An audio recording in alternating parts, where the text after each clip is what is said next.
Replay, ça s'est passé sur Radio Antasia. Radio Antasia. Parce qu'on a avec nous notre merveilleuse Marie-Roux. Coucou Marie-Roux. Coucou tout le monde. Voilà, de retour avec toi Alina, de retour avec tous nos auditeurs. Tu m'as dit qu'on était nombreux ce matin apparemment. Oui, il y a du monde sur le chat. Je suis super contente. Et ça fait plaisir, et oui. Alors, on a eu des petits soucis de connexion avec Marie-Roux. Là, moi, ça va, je t'entends bien. Donc, ça a l'air de bien passer. Donc, n'hésitez pas, les enchanteurs, si vous avez des petits soucis de connexion, vous nous dites en retour. Mais oui, ça va. Hein. Oui. Parce que ma grande crainte, c'est qu'on m'entende mal avec mon micro, quoi. Voilà, donc vous dites surtout si ça passe mal, quoi. S'il y a souci. Alors, ce matin, tu vas nous parler... Alors, déjà, il y a une musique qui vient d'ambiancer tout le royaume. C'est une musique Japan. C'est ça. Ouais. C'est ça. C'est une musique japonaise un peu moderne, à la sauce nippone, hein, comme on dit. En fait, c'est un petit groupe qui reprend pas mal de morceaux folkloriques un peu anciens, qui les réadapte et qui donne ce que vous avez entendu ce matin. Donc là, c'était sur le château d'Osaka, qui est un château magnifique, parce que je reviens d'un voyage au Japon. Wow. Alors, magnifique voyage pendant les vacances de Pâques que j'ai effectué. Et ça a été fou, j'ai plein d'images qui me reviennent en tête à l'instant où je parle. Et d'ailleurs, je vais continuer en faisant parler. C'était autre initiative, hein, il y a eu plein de choses qui sont passées durant le voyage, beaucoup d'endroits que j'ai visités et ça m'a beaucoup apporté. Et voilà, je voulais partager ça avec vous ce matin, ce qu'apporte le voyage et spécifiquement ce qu'apporte le Japon. Oui, c'est vrai que tu m'as raconté ton voyage, ça devait être magnifique à vivre. Et donc, l'idée a germé dans ton cœur de proposer aux enchanteurs ce matin, eh bien, comment préparer un voyage, comment se connecter à ce voyage pour qu'effectivement tout se passe des plus beaux qui soient. Ben oui, parce que, alors, en tant que coach, une des thérapies les plus simples pour guérir, pour prendre des décisions, pour se resituer dans sa vie et tout, en tant que coach, c'est la thérapie la plus phare, la plus top, c'est de voyager. Parce que pendant le voyage, il se passe plein de choses et on fait des focus uniquement sur soi-même et on apprend beaucoup et on se change les idées, on se requinque complètement, on recharge ses batteries, on adopte des points de vue différents, on peut être très inspiré, très aspiré aussi. Et c'est formidable de voyager. Voyager, ça apporte énormément. Alors, avant de vous développer comment on prépare un voyage et tout, c'est important de savoir ce que procure le voyage, en fait. Ça va développer la confiance en soi. Ça contribue vraiment à son développement personnel. C'est un excellent moyen de développement personnel, d'ailleurs. Hein. Et vraiment, c'est un moteur de confiance en soi. Voyager, c'est faire face à beaucoup de situations nouvelles et inconnues, surtout quand on n'y va pas en voyage organisé. Moi, je ne sais pas toi, Lisa, mais moi, par exemple, je déteste tous les voyages organisés. Je l'ai travaillé longtemps, je sais ce que c'est. Et même si je n'y vais pas pour travailler, j'ai été accompagnatrice aussi avant d'être ce que je suis. Et les voyages organisés, quand vous faites des circuits, par exemple, on vous laisse pas trop de liberté. On va vous faire découvrir, mais vous n'avez pas trop de liberté en réalité. Si vous voulez passer plus de temps dans telle ville ou plus de temps dans telle rue, il y a des timings à respecter. Donc, ça, c'est pénible. Ce qui est agréable en voyage organisé, c'est que vous êtes pris en charge de A à Z. Bon, voilà. Mais moi, c'est pas ma façon de voyager. Je sais pas ce que tu en penses, Elvina. Bah moi, je suis comme toi. En fait, moi, j'ai testé les deux et rien n'est plus beau que de partir où tu veux, quand tu veux, au moment où tu le veux. C'est juste merveilleux. Et moi, quand par exemple, je suis allée au Canada, c'était la première fois. J'étais super heureuse d'y aller, attention. Hein. Mais c'est vrai que en voyage organisé, je voyais plein de choses que je voulais faire dans notre univers à nous. Je pouvais pas. Enfin, tu vois, je suis allée à la boutique, charmer sortilège. J'ai pas pu rester super longtemps parce que le car nous attendait. Enfin, tu vois, c'était bon, j'ai quand même pu faire des petites choses, mais ça reste pas pareil, quoi.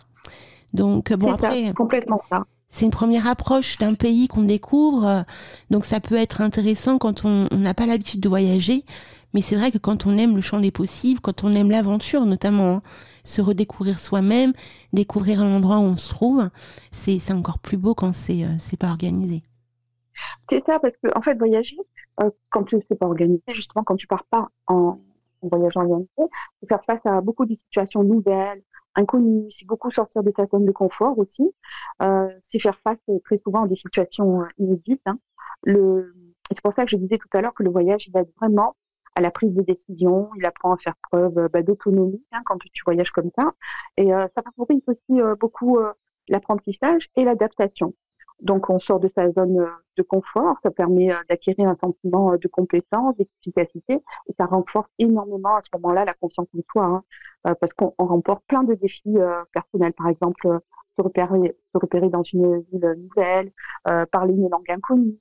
Euh, Très souvent, quand tu parles pas la langue, ça va être avec les aides, ça va être, aujourd'hui on a le téléphone avec Google qui retranscrit, qui retraduit, mais voilà, c'est surmonter des petites difficultés comme ça imprévues. On fait des rencontres, il y a des découvertes culturelles aussi qui sont propres à chaque destination et qui contribuent, ça aussi, ça contribue à élargir notre horizon et renforcer notre compréhension du monde. Le voyage favorise l'apprentissage de mode de vie, enfin tout ça va contribuer à, comment dirais-je, à enrichir nos connaissances, voilà, et notre ouverture d'esprit, pardon. Ouais, c'est totalement ça. Alors, ça me rappelle une anecdote que j'ai vécue quand je suis partie en Écosse, à Édimbourg, il y a quelques mois de ça. On a mangé, tu sais, dans le restaurant The Waitress, qui se trouve dans le centre d'Édimbourg, dans le vieux Édimbourg. Magnifique au passage, vraiment, je vous le recommande. Et on avait un couple à côté de nous, sur notre gauche. La dame était adorable. Elle commence à papoter avec moi, etc. Mais je lui parle un petit peu de ce que je fais, etc.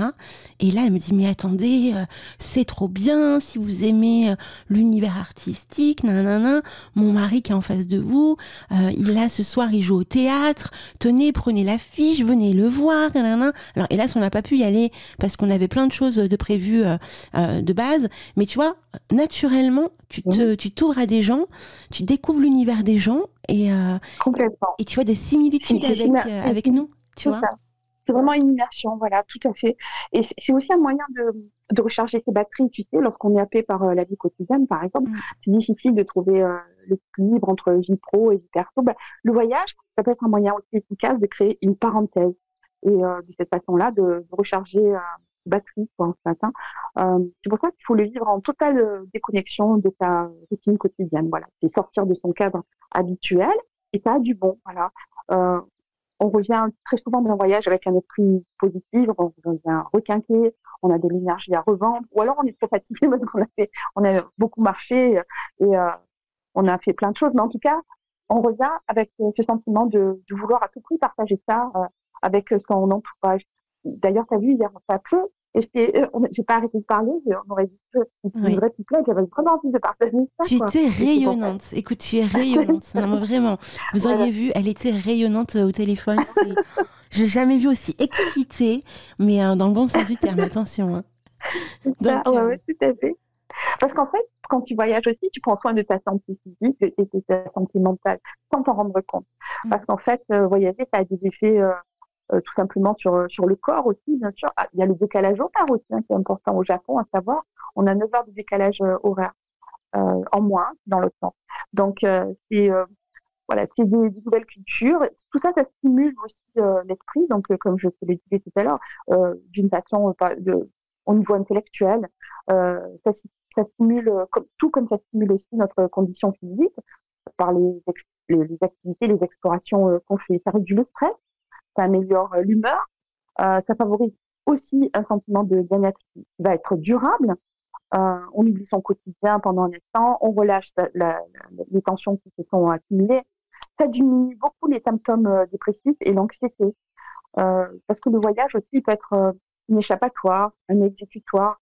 Parfois, il peut même donner un sens à sa vie. Ça peut vraiment chambouler, on en revient complètement métamorphosé. Hein. Donc, et aussi, en même temps, avec le corps, quoi, ça permet de rester physique. Donc, en fait, on prend beaucoup du recul avec son quotidien et ça permet très souvent de faire le point sur sa vie. Donc, prendre du recul sur sa vie, c'est notre quotidien, son environnement. On a l'occasion de prendre de la distance avec ce quotidien-là et on réévalue toutes nos priorités.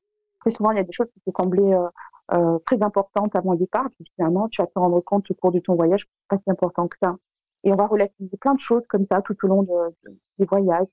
Parfois, on peut apprendre aussi à mieux se connaître ou même à se rencontrer, aller à la rencontre de toi-même. En fait, tu vas faire un voyage, je sais pas si tu vois ce que je veux dire, tu vas faire un voyage, mais tu vas attendre, parce que tu l'as préparé, c'est pas été mon cas, tu vas attendre des choses et ce que tu vas recevoir en retour, c'est complètement différent. Et en fait, tu vas vraiment à la rencontre de toi-même et de tes attentes parfois qui sont enfouies en toi et que tu ne savais pas. Je sais pas si je suis claire dans ce que j'ai dit. Si, très clair. Bah, disons que pour ma part, par exemple, l'expérience assez, on va dire, logique hein, de ça, que je ressens, que je perçois là, les premiers temps quand je partais en voyage avec mon mari, moi je suis quelqu'un qui, quand je me pose sur un lieu, en fait, j'aime contempler. Ressentir l'atmosphère, juste ne rien faire et être là et regarder en fait ce qui m'entoure parce que tout est nouveau, tout est différent et j'aime en fait faire ça. Et quand j'ai découvert mon mari, qu'on s'est rencontrés, qu'on a commencé à voyager ensemble, lui il avait une vision où quand il allait dans un endroit, il fallait qu'il voit tout, tout, tout, tout. Et comme si dans sa vision, il n'allait plus jamais y retourner. Donc c'est vrai que quand tu voyages avec cette vision-là, sans le savoir à l'avance, c'est un petit peu rock'n'roll. Moi qui est plutôt quelqu'un qui est zen, qui prend le temps, je me dis pas je vais jamais y retourner, je vais y retourner. D'ailleurs on y est retourné, nos premiers voyages c'était en Italie, etc. Donc on y est retourné plusieurs fois, mais la première fois ensemble il était comme un dingue, donc il voulait tout voir, Rome, machin. On n'a même pas le temps, tu vois, de s'émerveiller du lieu, que on reste, on est un petit peu bécasson parce qu'on se dit mais en fait j'ai rien profité du tout. J'ai fait que visiter, et en fait voilà, j'ai rien intégré. Avec des circuits organisés, ouais, c'est ce dont on parlait tout à l'heure. Ouais. Voilà. Et c'est pour ça que je déteste cette façon de voyager. Parce que pour moi, quand je te parlais de rencontre avec toi-même, pour moi, c'est ça la plus belle expérience du voyage. En réalité, c'est celle-là. Et à plus forte raison, quand ce sont des personnes en solo qui voyagent, tu vois, qui voyagent tout seul. Je pense notamment aux randonneurs sur le chemin de Saint-Jacques, tu vois, de Saint-Jacques de Compostelle. Oui. Là aussi, c'est des gens qui voyagent, en fait, et tu pars, tu vas dans l'idée de marcher, dans l'idée de, voilà, il y a plein d'idées qui traversent l'esprit. Et au final, ce que tu vas trouver sur le Camino, dans le chemin de Compostelle, c'est quelque chose que tu n'avais pas songé, à laquelle tu n'avais pas pensé avant. Et c'est ce qui passe, c'est ce qui se passe, pendant tout les voyages comme ça, où tu espères quelque chose, et en fait, tu vas obtenir vraiment des cadeaux que t'offre la vie, que t'offre le voyage, que t'offre tes expériences. Et pour moi, c'est ce qui est le plus intéressant dans le voyage. Quand tu es, par exemple, dans un environnement inconnu, on se découvre des ressources insoupçonnées, tant au niveau physique aussi d'ailleurs. Moi, j'ai jamais autant marché que de la vie qu'au Japon, parce qu'on s'adapte justement pour surmonter les défis. On confronte nos valeurs, on confronte nos croyances à celles d'autres cultures. Ça fait vraiment arriver là-bas, quoi. Les rencontres, elles peuvent aussi nous aider à définir nos aspirations. Elles nous offrent beaucoup de nouveaux points de vue.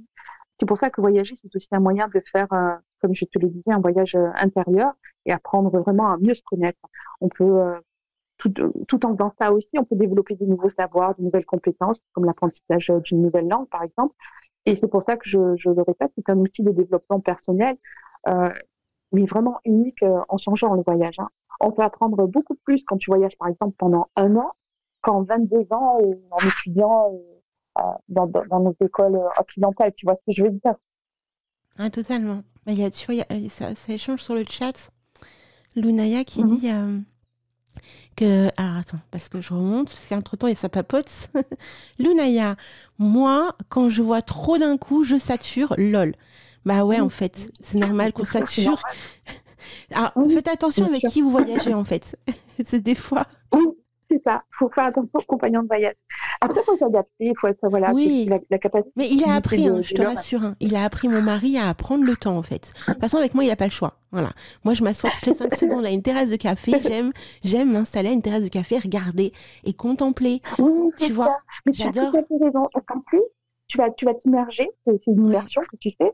Et c'est la possibilité aussi de s'ouvrir, c'est ce qu'on fait aussi pendant les voyages, à de nouvelles rencontres, rencontrer de nouvelles personnes, parce que c'est une expérience très enrichissante, le contact avec des individus de diverses cultures, d'horizons divers. Ça permet vraiment de se nourrir de ces expériences uniques on peut rencontrer aussi en voyageant d'autres personnes qui voyagent. Ça va devenir des compagnons du voyage éphémère, quoi. Tu vas discuter pendant quelques heures avec eux, ou ils vont t'accompagner durant le chemin dans la petite ruelle ou le site de spot que tu es en train de vivre. Et en même temps, voilà, il y a une chance qui va se créer. Ils vont te parler, eux, de leur expérience. Voilà, il y a des échanges magnifiques comme ça. J'en ai fait beaucoup au Japon, comme ça aussi. Et, ça nous fait vraiment développer je trouve, notre empathie et vraiment notre compréhension du monde. Chaque rencontre, c'est aussi une aventure en soi. Ça ajoute une saveur unique au voyage, je trouve. Voilà, c'est intéressant aussi dans les voyages. C'est pas seulement d'aller voir des endroits que tu avais prévus, c'est de se confronter aussi à l'imprévu. Et les rencontres, je trouve que c'est des jolies expériences de l'imprévu qui peuvent ponctuer ton voyage comme ça. T'aimes l'aventure, toi aussi. En fait, t'aimes arriver dans un endroit. Chaud. Ah, mais ouais. Oui. Et ne pas savoir ce que tu vas faire dans la journée. Exactement. Très bizarrement, moi, j'aime tout ce qui organise. Enfin, de ma préparation à moi, de mon organisation.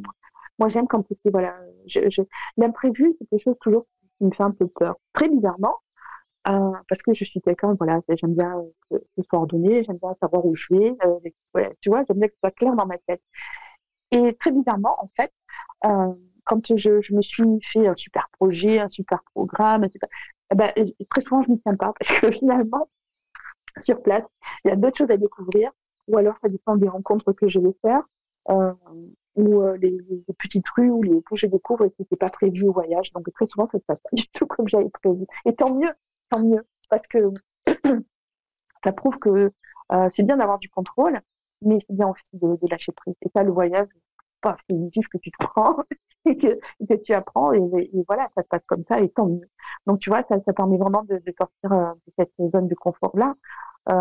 C'est peut-être là, d'ailleurs la plus grosse caractéristique du voyage. Vraiment, c'est sortir de sa zone de confort. C'est l'action qui nous propulse dans l'inconnu, et on va faire face à toutes ces situations nouvelles et imprévisibles. Et ces expériences, elles vont nous faire repousser nos limites parfois, dépasser nos peurs, développer une meilleure adaptation face aux imprévus, et nous guérir aussi. Alors, je ne peux pas tout vous raconter ce qui s'est passé au Japon pour moi, mais j'en suis revenue guérie, voilà. Mais vraiment. Donc, parce que j'avais mis beaucoup d'espoir dans plein de choses, et qui se sont avérées. Mais je vais en parler après. Oui. Juste pour finir, par rapport à ce que ça apporte le voyage, je parlais aussi d'ouvrir son esprit au monde. Le voyage, ça expose à une diversité de cultures, de modes de vie, de perspectives, je vous le disais tout à l'heure, et elles peuvent être radicalement élargir notre vision du monde. Parce qu'on apprend à apprécier les différences et à respecter les coutumes étrangères. Ça développe par conséquent, comme je l'ai dit aussi tout à l'heure, l'empathie, la tolérance, l'ouverture d'esprit, une meilleure compréhension de l'autre. Pardon. Ça développe même parfois une confiance sociale qu'on ne se connaissait pas, tu vois. Voyager, c'est aussi prendre soin de soi, c'est s'offrir des moments privilégiés pour prendre rien que pour toi, voilà, tant physiquement, émotionnellement aussi. Et c'est ce que tu fais quand tu vas à ta terrasse de café, quand tu voyages, juste apprécier le moment, tu vois, l'instant présent. Tu t'assois, tu observes et tu apprécies. Et tu bois ton café, mais tu dégustes aussi l'ambiance ambiante, justement. Voilà, tu apprécies ça, tu t'en nourris. Tu vois ce que je veux dire? Totalement. Ah, ça papote pas mal sur le chat, hein. Je t'écoute, et en même temps, c'est juste très beau. Il y a de beaux échanges. Si tu veux, je te passerai le lien tout à l'heure, parce que c'est vrai que Marie-Roux a des petits soucis de connexion. Elle ne peut pas être avec vous pour pouvoir lire vos messages. Alors, je voulais aussi que tu nous parles un petit peu de comment tu te connectes avant un voyage. Alors voilà, justement, j'allais justement y venir. Donc voilà, tout ça, c'était pour vous dire un peu pourquoi c'est important de voyager aussi. Et en amont, en fait, moi, pourquoi le Japon? Parce que c'était une des destinations que je voulais faire depuis un moment. Et parce que à l'adolescence, j'ai été nourrie par les mangas, comme beaucoup de gens de ma génération, les mangas, moi plutôt les mangas du studio Ghibli, tu vois. Donc les mangas comme ça, là où il y a toujours un peu de poésie, un peu d'histoire, par l'art général japonais.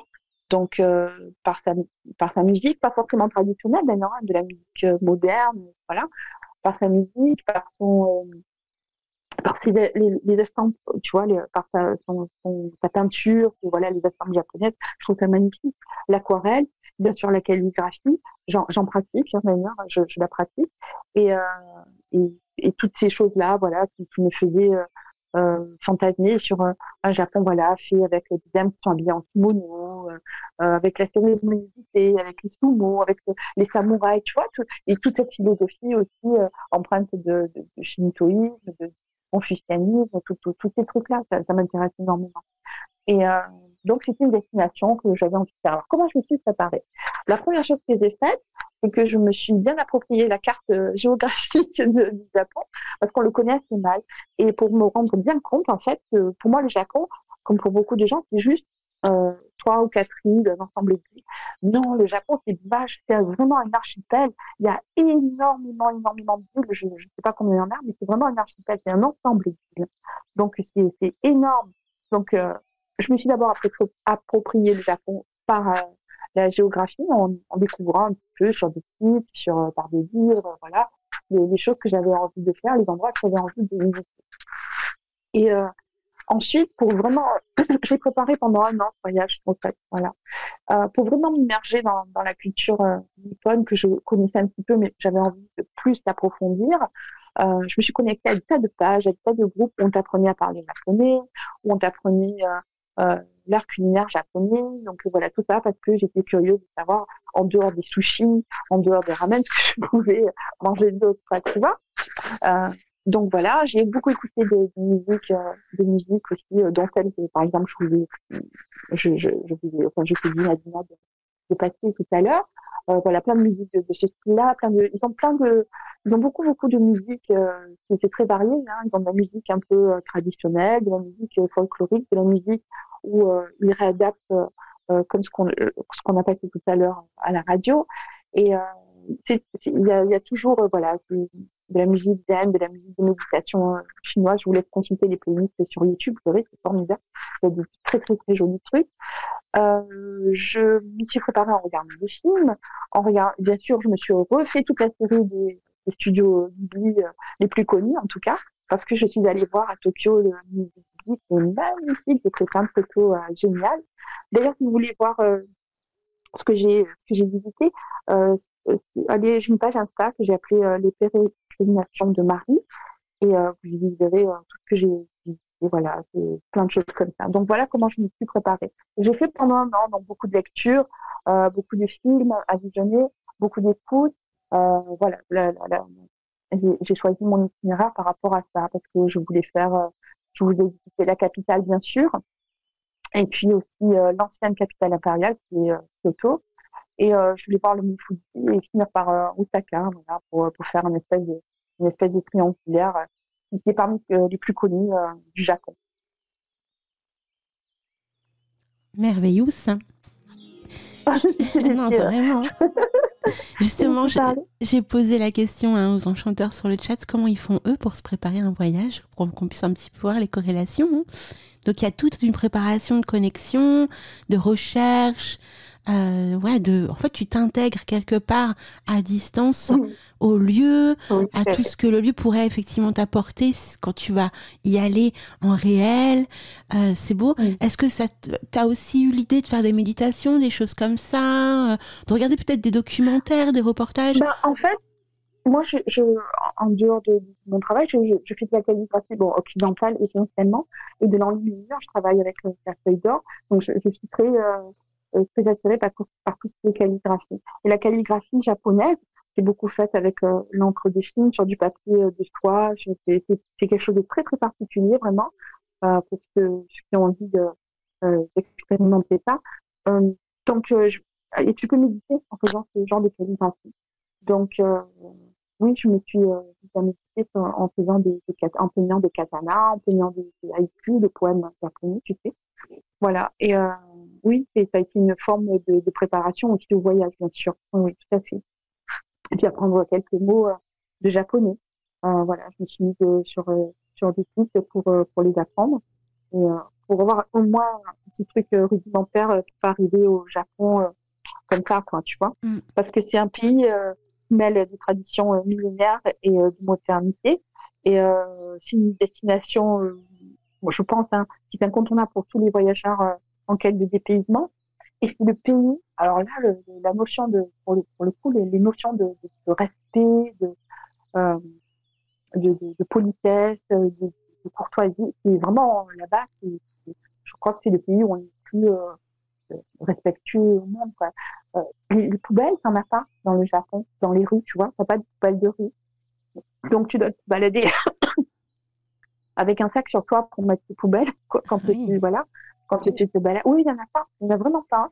Et après, tu as des petits magasins qui s'appellent des combini, euh, des petites supérettes en fait. Dans tous les coins de rue, t'en as. Et là, par contre, tu peux déposer tes poubelles, tu les mets toi-même dans les poubelles qui sont euh, dédiées D'accord. pour, ou tu les donnes aux commerçants dans des sachets. Et même, ils sont très, très, très, très bienveillants, très accueillants. Si t'es perdu, ça m'a choqué. On dit choqué de la gentillesse, de la politesse, c'est incroyable quand même. C'est un truc de fou, quoi. Ça, c'est important. Hein, Ça ouais. devrait être normal, en fait. Je sais Mm. pas, non? Non, c'est sûr, c'est important quand tu te retrouves dans un lieu que tu connais pas du tout, qui est justement bah, cette bienveillance, cet accueil, parce que Mais c'est complètement, souvent. tu sais. Mm. Ouais, il m'est arrivé, par exemple, tu trouves pas ton chemin, tu cherches une rue, tu la trouves pas. Ben, je suis allée voir les commerçants et en fait, le commerçant, ben, il est carrément sorti de son commerce. La boutique est ouverte, hein, il a tout laissé ouvert. Bon, c'est un pays très, très, très sécure, le Japon, hein, franchement, c'est incroyable. Et donc, il est sorti de la boutique, tout était ouvert, sa caisse ouverte et tout. Enfin, je dirais, enfin, pas ouverte, les tiroirs ouverts, mais je veux dire, tout était ouvert, hein. Mm. Il est sorti, il m'a amené jusqu'à la rue, au début de la rue, bon, c'était à 5 minutes, à 3 minutes, je pense. J'ai dit, c'est pas possible. Et ça, tu le ferais pas en France, quoi. Énorme. Tu vois ce que je veux dire? Ouais, ouais. Mais voilà, On voilà a, la bienveillance. ouais, on a les enchanteurs qui répondent, ah, c'est merveilleux. Alors, Klein du Lacra, merci pour ta réponse. Elle nous dit, alors, elle utilise des cartes, bah, comme toi, hein, point de chute, Mhm. possibilité de relier à la fois nature, événements, architecture, avec beaucoup d'improvisation et d'aventure. Mais c'est beau ça, dis donc.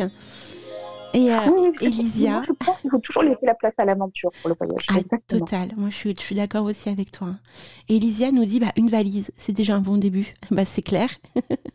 Sa Oui, valise, alors là, vas-y, c'est c'est la même rock'n'roll. chose. Parce Après, que ça alors, ça, dépend où tu je suis vas. partie, C'est toujours pareil, ça dépend combien de voilà, jours tu voilà. pars, on est Ben, d'accord. voilà, je suis partie en demi-saison, c'est-à-dire au printemps. Moi, je suis partie pendant les vacances de Pâques. Donc, la valise, je me suis dit, oh là là, qu'est-ce que je mets dedans? Est-ce que je mets du court, des manches courtes? Est-ce que je mets des manches longues? Et comme c'est une demi-saison, ben, j'ai été obligée de mettre les deux. Et j'ai bien fait parce que, ça fait, pour ceux qui connaissent un peu les villes de la Réunion, le temps, c'est exactement pareil. C'est-à-dire que tu te lèves, il y a un soleil magnifique, il fait chaud, il fait bon, il fait doux, et tu te dis, il va faire ce temps-là. Il n'y a pas un seul nuage, hein. Tu te dis, il va faire ce temps-là jusqu'à la fin de la soirée. Eh ben non. Parce qu'après, ça se trouve d'un coup, tu n'as rien compris, et où il pleut, ou c'est très très couvert, et la température baisse. Donc, oui, quand tu pars en demi-saison, il faut prévoir les deux, en fait, hein. Donc, ça fait des valises un peu chargées quand même, hein. Voilà. Et tout ça tout pour vous dire que le Japon, les attraits du Japon, bon, en dehors du dépaysement culturel total, surtout quand on n'est pas familier avec l'Asie, pour moi, ça a été vraiment le pays de l'équilibre entre les traditions anciennes, vraiment anciennes, et la modernité, euh, notamment dans l'architecture, par exemple, où tu peux, par exemple, à Tokyo, tu peux croiser des tas de buildings, des rues commerçantes hyper animées. Puis à côté, tu vas avoir un immense parc avec une végétation luxuriante, avec un sanctuaire, un temple bouddhiste ou shintoïste, voilà, et c'est incroyable, quoi, et beaucoup, beaucoup de végétation. Donc, c'est ça qui me plaît aussi au Japon, c'est que ce croisement constant entre modernité et traditions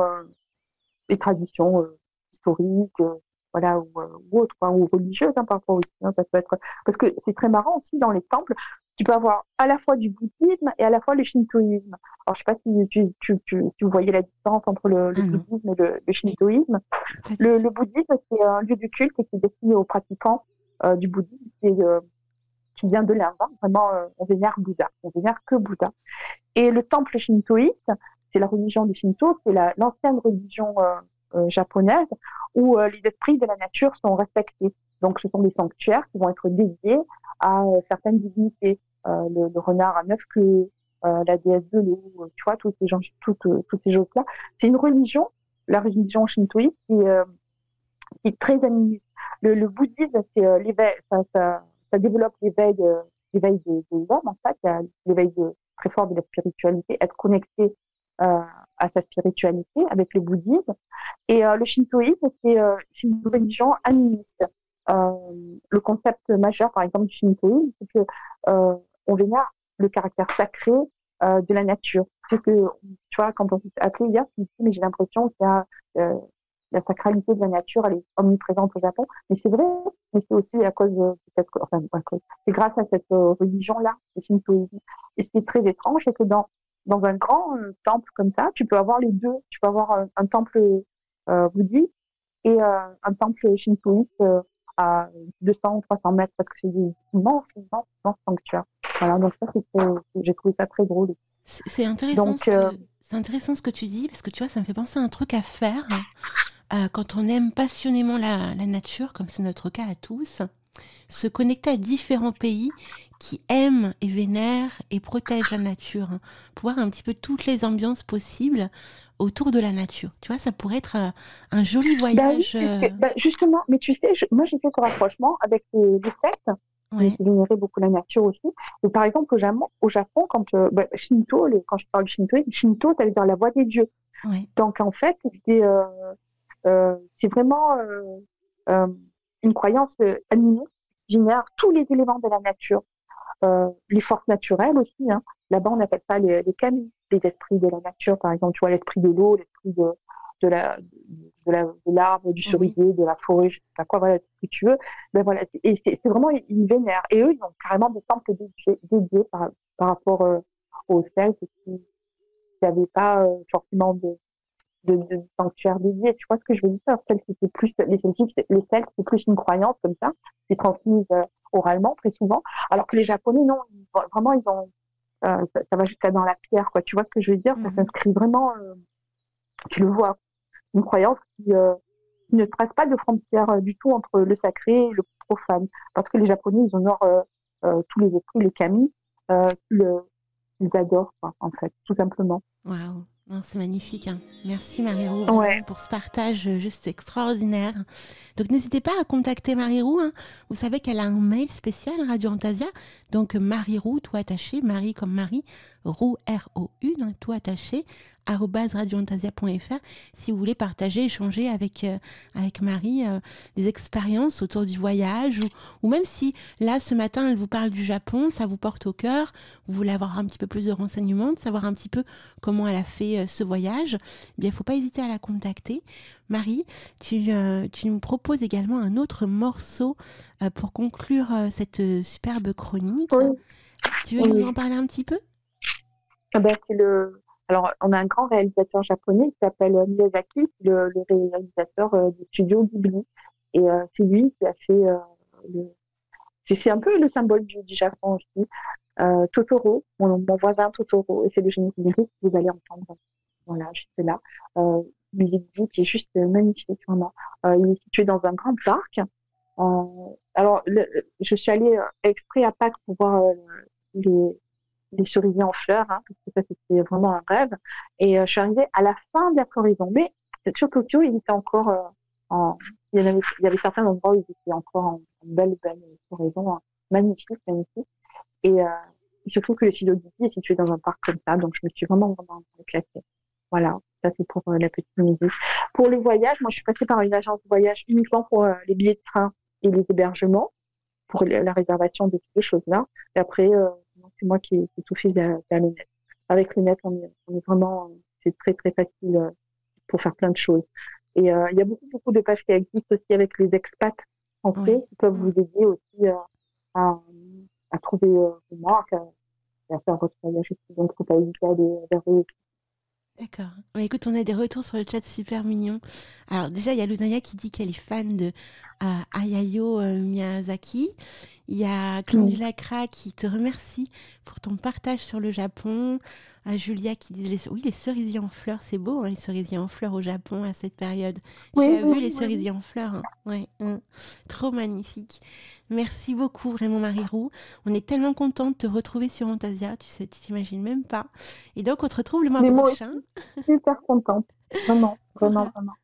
pour nous parler d'un autre sujet. Et vous verrez, ça va être aussi quelque chose, ce sujet. Très intéressant, très important. On n'en parle pas plus parce que sinon on va spoiler. Mais en tout cas, je te fais plein de gros bisous. Le cœur plein d'étoiles encore au niveau de ton voyage. Bah voilà. Alors, je suis désolée d'avoir eu un petit peu de retard. Et, voilà, parce qu'il y avait plein de choses à partager encore. Mais vraiment, voilà, n'hésitez pas à revenir vers moi et on pourra en parler un peu plus longuement. Voilà. Il n'y a pas de souci. Non, il y a Lunaya qui me dit c'est pas aïe aïe aïe oh. Ouais, je suis désolée Lunaya, je suis vraiment nulle en langue. Donc, enfin, vous m'aurez compris pour les connaisseurs. Bref. Donc, on te fait plein de gros bisous. On vous laisse avec le morceau que notre merveilleuse Marie-Roux nous propose. Et d'ici quelques secondes, quelques instants, eh bien, place à la magie des contes avec Agnieszka. Tu sais qu'Agnieszka va nous parler d'Alice. Donc, c'est pas rien. Oh, ben voilà. Ouais. Donc n'hésite pas. Je vous remercie à tous. Passez un bon dimanche et voilà, n'hésitez pas à revenir vers moi si vous voulez d'autres renseignements ou voilà, on pourra parler sur le voyage, on pourra faire d'autres débats sur le voyage et sur le Japon notamment. Pas de souci. Plein de bisous à toi, Choupinette. Merci. Au revoir. Replay, ça s'est passé sur Radio Antasia. Radio Antasia.